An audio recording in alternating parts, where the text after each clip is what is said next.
Pemirsa umat Kristiani memadati gereja untuk melaksanakan ibadah Natal di gereja 25 Desember.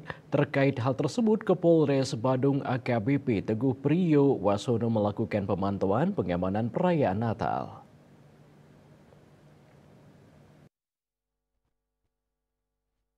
Gereja Kristus Raja dan Gereja Galang Ninghyang, Kelurahan Abian Base, Kecamatan Mengui.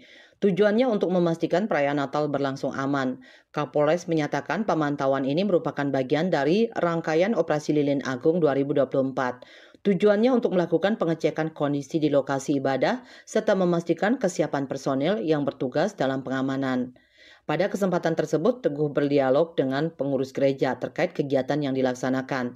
Menurutnya, pengamanan akan terus dilakukan hingga perayaan malam tahun baru. Selain melakukan pengamanan langsung di gereja-gereja, anggota Polres Badung bersama TNI dan instansi terkait juga melakukan patroli serta siaga di pos pengamanan di wilayah Desa Tibubeneng dan pos pelayanan di Terminal Mengui. Ia berharap situasi dan kondusivitas keamanan tetap terjaga secara berkesinambungan. Dengan demikian, perayaan Natal 2024 dan Tahun Baru 2025 berlangsung aman tanpa adanya gangguan Kamtibmas. Kertanegara Bali Pos melaporkan.